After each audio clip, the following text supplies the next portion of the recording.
हर महीने की जो शिवरात्रि आती है, मासिक शिवरात्रि जो आती है, आप 12 महीने का नियम बनाओ कि मैं 12 महीने की शिवरात्रि का व्रत करूं ना करूं। मैं शंकर के मंदिर में 12 महीने जो शिवरात्रि आती है उस शिवरात्रि का नियम लेती हूं कि शिवरात्रि के दिन मैं दिया लगाने 3 जगह पर जाऊंगी। पहला, बोलते जाओ जम के, बेलपत्री के नीचे। दूसरा, शंकर भगवान के मंदिर में या शिव मंदिर की चौखट पर।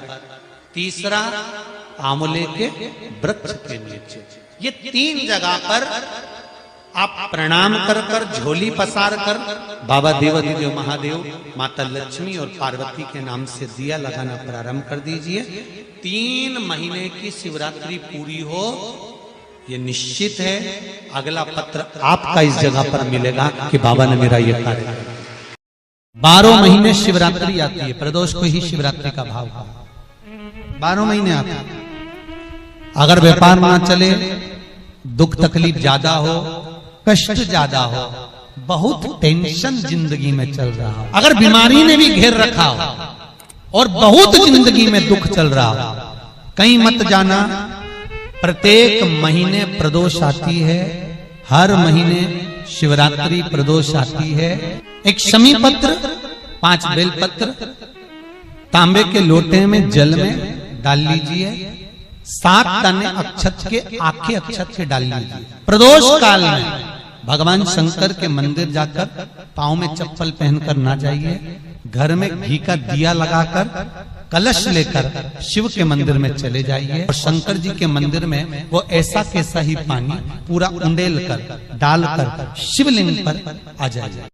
कि हमारे घर में बहुत तकलीफें बढ़ गई, बहुत दुख बढ़ गया, बहुत कष्ट, अपार कष्ट बढ़ गया, बहुत दुख हमारे जीवन में बहुत बढ़ गया है। तो शिव पुराण कहती है, कभी मौका मिले एक बेलपत्र जिसकी डंडी का मुख जहां से पानी बहता है जलाधारी की ओर, समझ में आ रहा है ना? जहां जलाधारी हो और जलाधारी में जहां पानी बह रहा हो, उस पानी बहने वाली जगह पर डंडी का मुख हो, जलाधारी। अब समझ लो थोड़ा सा, जैसे ये गोल जलाधारी है, ये शिवलिंग है, यहाँ अशोक सुंदरी है और यहाँ से पानी बह रहा है। ये डंडी का जो मुख होता है,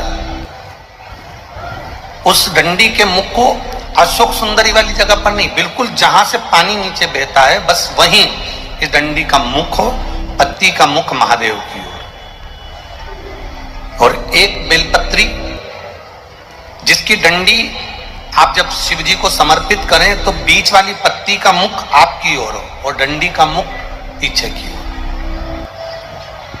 डंडी का मुख पीछे की, पत्ती का मुख आपकी ओर। महाराज, शिव महापुराण की कथा कहती है, किसी भी 12 महीने में शिवरात्रि आती है, 12 महीने शिवरात्रि आती है, किसी भी एक शिवरात्रि पर, किसी भी एक शिवरात्रि पर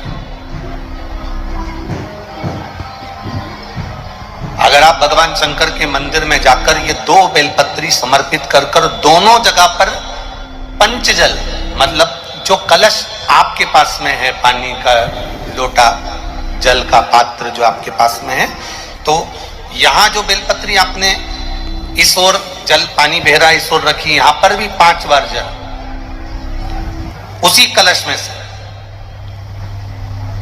5 बार जल यहां पर, और उसी कलश में से 5 बार जल जो शिवलिंग पर आपने बेलपत्र रखी है, समर्पित करिए वहां पर। ऐसे 5 बार इधर और 5 बार शिवलिंग पर जल समर्पित कर कर अपने जो दुख है, अपनी जो तकलीफ है, अपना जो कष्ट है, बहुत तकलीफें जो हमें आ रही है, बहुत जो तकलीफें हमें आ रही है, हम वो बाबा से कहकर, बाबा से प्रार्थना कहकर, अगर वो जल दोनों जगह पर एक शिवरात्रि को, 12 महीने शिवरात्रि आती है, किसी भी शिवरात्रि को हम हम जब जल समर्पित करें और बाबा से प्रार्थना करें तो ये निश्चित है, एक शिवरात्रि पर करते हैं, अगली शिवरात्रि जब आती है तो बाबा आपके दुख को, आपके कष्ट को मिटा ही देता। कभी आपको अगर मौका मिले जीवन में और आपके यहाँ अगर सफेद फूल ज्यादा आ जाता हो तो 12 महीने शिवरात्रि आती है 12 महीने शिवरात्रि आती है। आप किसी कामना से अगर शंकर जी की आराधना कर रहे हैं या आप शिवरात्रि पर व्रत करें ना करें, 12 महीने शिवरात्रि आती है। आप प्रयास करना, एक कामना कर कर शंकर जी के शिवलिंग का और शंकर जी की जो जलाधारी है उसका शाम के समय, प्रदोष के समय पर, शिवरात्रि के दिन सफेद पुष्प की पंखड़ियों से शिव का श्रृंगार करना प्रारंभ कर दीजिए। जिस मंदिर में कोई नहीं जाए उस मंदिर में जाकर आप शिव का श्रृंगार करिए, श्रृंगार करो।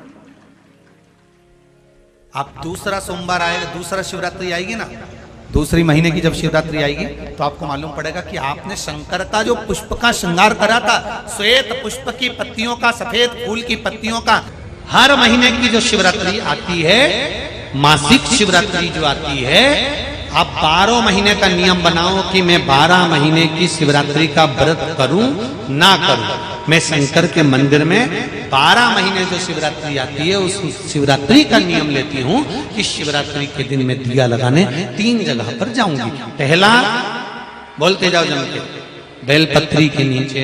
दूसरा, शंकर भगवान के मंदिर में या शिव मंदिर की चौखट पर।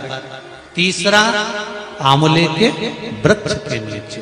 ये 3 जगह पर आप प्रणाम कर कर, झोली पसार कर बाबा देवाधिदेव महादेव, माता लक्ष्मी और पार्वती के नाम से दिया लगाना प्रारंभ कर दीजिए। 3 महीने की शिवरात्रि पूरी हो, ये निश्चित है अगला पत्र आपका इस जगह पर मिलेगा कि बाबा ने मेरा ये कार्य किया। शिवरात्रि के दिन बेर चढ़ाने का बड़ा महत्व है और शिवरात्रि पर चढ़ा हुआ वो बेर उठाकर ले आइए और उस बेर को उठाकर रख लीजिए। मान लो किसी को उदर से जुड़ी हुई जब तकलीफ रहती है, पेट से जुड़ी हुई तकलीफ रहती है, पेट से जुड़ी हुई कोई भी प्रॉब्लम, अगर पेट से जुड़ा हुआ कोई भी रोग आपको लग गया और डॉक्टर की दवाई चल रही है, सारी औषधि चल रही है, जो शिवरात्रि पर आपने बेर चढ़ाया है वो बेर अगर आपके यहाँ रखा हुआ है, वो बेर उस रोग वाले व्यक्ति को खिला दीजिए। आधे घंटे के अंदर पेट का दर्द, पेट की तकलीफ, पेट का कैसा भी रोग होगा एकदम आराम लग जाएगा। उस बेर में इतना दम, इतना प्रबलता आ जाती है शंकर को जो शिवरात्रि के दिन बेर चढ़ाया जाता है। 3 महीने में, साल भर में एक बार पार्थिव शिवलिंग का निर्माण कर कर पूजन जरूर करना चाहिए। उससे घर में अकाल मृत्यु नहीं होती, मृत्यु टल जाता है। पार्थिव शिवलिंग का निर्माण अकाल मृत्यु को टाल देता है। पार्थिव शिवलिंग का निर्माण घर में बुलाओ किसी विद्वान ब्राह्मण को, और अगर विद्वान ब्राह्मण आपके यहाँ आ जाए, पूजन करा दे पार्थिव शिवलिंग का, तो आनंद की अनुभूति हो। नहीं आ पा रहे, आप स्वयं पार्थिव शिवलिंग बनाओ, मिट्टी का शिवलिंग बनाकर उसका पूजन करो, उसकी अर्चना करो। और यदि पार्थिव शिवलिंग भी नहीं बना पाओ तो 3 महीने में, 6 महीने में, 15 दिन में, 8 दिन में कभी भी बेलपत्री के पेड़ के नीचे 1 लोटा जल समर्पित कर दिया करो। उससे भी शिव अकाल मृत्यु को टाल देगा।